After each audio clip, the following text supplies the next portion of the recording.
kiat-kiat kita untuk istiqomah. Yang pertama taubat. Jadi kalau kita ingin istiqomah, taubat kepada Allah Taala. Taubat dengan taubatan nasuha. Saya mau tanya kepada antum. Nabi itu kadang-kadang taubat atau selalu taubat Nabi? Nabi Muhammad SAW dalam setiap hari, dalam sehari berapa kali Nabi taubat kepada Allah? 70 sampai 100 kali. Nabi taubat dan istighfar kepada Allah dalam sehari 70 sampai 100 kali. Itu Nabi Muhammad SAW. Apalagi kita. Kita taubat kepada Allah. Allah merintahkan kepada kita, ya ayyuhalladzina amanu tubu ilallahi taubatan nasuha. Wahai orang beriman, taubatlah kepada Allah dengan taubatan nasuha. Taubat dengan taubat yang jujur, taubat yang benar, taubat yang ikhlas, taubat yang tidak mengulangi lagi perbuatan dosa. Taubat kepada Allah. Karena dengan kita taubat, Allah akan memberikan hidayah. Orang yang selalu taubat dan kembali kepada Allah, Allah berikan hidayah. Allah sebutkan dalam surah Ar-Ra'd, Innallaha yudhillu man yasha wa yahdi ilaihi man anab. Allah menyesatkan siapa yang Allah kehendaki, Allah menunjuki siapa yang kembali kepada Allah yang taubat. Begitu juga Allah berfirman dalam surah Asy-Syura ayat 13, Allah yajtabi ilaihi man yasha wa yahdi ilaihi man yunib. Allah memilih siapa yang Allah kehendaki dari hambanya, Allah menunjuki orang yang bertaubat. Jadi kalau kita yang dapat hidayah, istiqamah, taubat kepada Allah. Dan taubatnya terus. Setiap hari kita mengakui dosa-dosa kita. Istighfar juga, minta ampun kepada Allah di waktu sahur. Wabil asharihum yastaghfirun. Dan dengan taubat, kita akan menjadi orang-orang yang sukses. Allah berfirman dalam surah An-Nur, Watubu ilallahi jami'an ayyuhal mu'minuna la'allakum tuflihun. Bertaubatlah kalian wahai orang beriman agar kalian menjadi orang-orang yang sukses. Orang yang beruntung. Taubat kepada Allah. Supaya istiqomah, taubat setiap hari. Dan ini taubat terus. Taubat awal perjalanan seorang hamba, pertengahan dan akhir. Seperti yang dijelaskan oleh Al-Imam Ibnul Qayyim dalam kitabnya Madarijus Salikin. Yang kedua senantiasa mentauhidkan Allah, menjauhkan syirik. Jadi harus betul-betul kita istiqomah. Karena mana istiqomah? Istiqomah di atas tauhid yang pertama kali. Menjauhkan syirik. Coba kita introspeksi pada kita. Kita ini sudah benar belum tauhid kita tentang rububiyah tadi yang saya sebutkan. Uluhiyah kita, asma wa sifat. Tentunya kita harus belajar lagi tentang kitab tauhid. Selesai, ulangi lagi. Selesai, ulangi lagi kitab tauhid itu. Usulus salasa, ulangi lagi kitab tauhid. Oleh Syekh Muhammad bin Abdul Wahab, ulangi lagi selesai. Baca syarahnya Fathul Majid, ulangi lagi. Manfaatnya besar itu. Tambah keyakinan kita, tambah iman kita kepada Allah Ta'ala.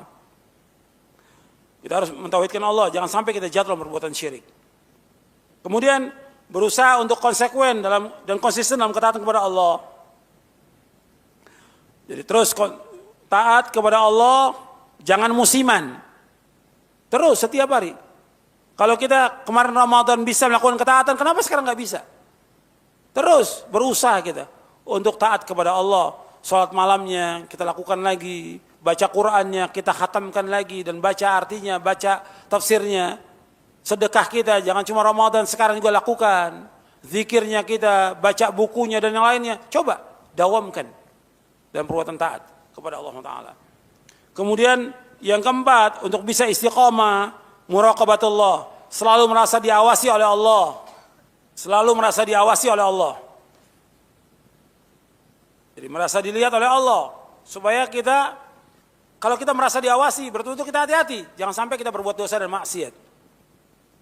Yang kelima, muhasabah. Selalu introspeksi terhadap amal yang kita lakukan. Introspeksi. Artinya dari kewajiban yang kita lakukan, apakah ada yang kita lalai dalam melaksanakan kewajiban ini? Apa yang kurang dari sholat? Mungkin kita kurang caranya yang belum benar. Mungkin kita kurang khusyuknya. Mungkin kita kurang tumakninahnya. Mungkin keikhlasannya dan yang lainnya. Coba kita perbaiki, introspeksi. Dan amal-amal taat yang lainnya. Kita muhasabah. Begitu juga tentang dosa dan maksiat yang kita lakukan. Apa yang kita lakukan sekarang ini? Hari ini apa sih? Apa kesalahan kita? Apa dosa kita? Supaya kita bertaubat kepada Allah SWT. Kemudian yang keenam, mujahadah, bersungguh-sungguh untuk menggembleng jiwa kita di atas ketaatan kepada Allah. Mujahadah, sungguh-sungguh Jadi nggak boleh orang yang beriman itu bermalas-malasan, nggak boleh. Atau patah semangat, nggak boleh. Atau futur. Ada nggak orang yang futur? Ada. Nggak boleh. Ini karena kurang keikhlasan dia. Futur itu karena kurang keikhlasan dia. Kurang imannya. Kurang ketakwaannya dia kepada Allah. Orang yang beriman nggak boleh futur. Dia harus terus berjuang. Terus bersungguh-sungguh dalam melakukan amal-amal soleh. Nggak boleh lemah. Nggak boleh malas. Tidak boleh. Nggak boleh.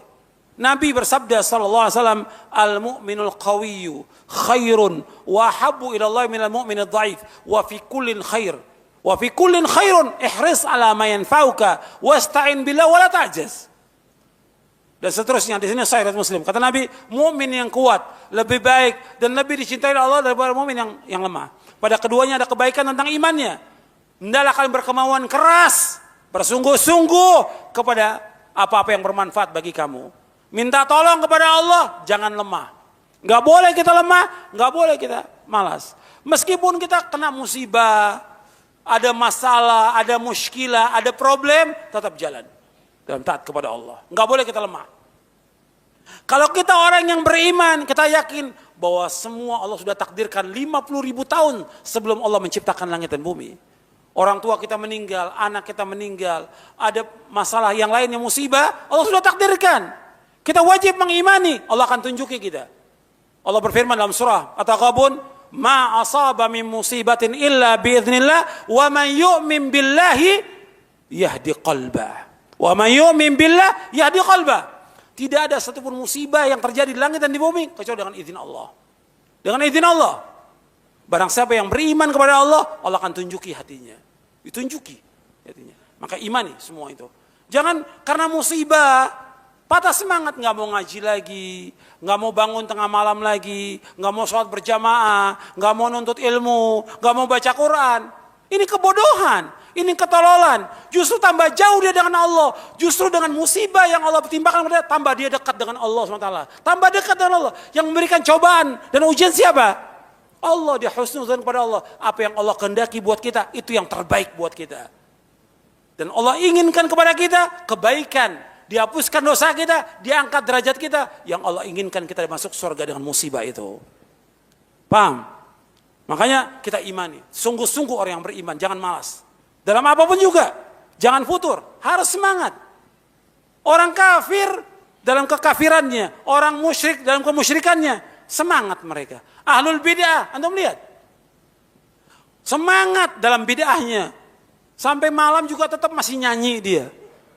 Yang maksiat apalagi, kan bisa lihat. Semangat mereka dalam kesyirikan, dalam kekafiran, dalam maksiat, dalam perbuatan bid'ah. Kenapa kita nggak semangat dalam ketaatan yang mendapatkan ganjaran dari Allah Taala?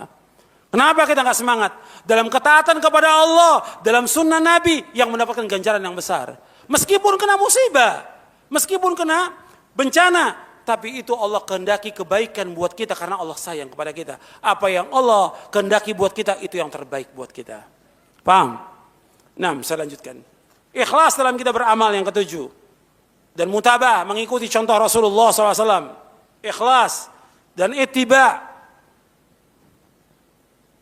Ini syarat apa ini? Syarat ibadah, syarat diterima amal. Ikhlas dan ittiba. Kemudian yang kedelapan, berpegang teguh kepada sunnah dan menjauhkan bid'ah. Kita harus terus berpegang kepada sunnah, jauhkan bid'ah.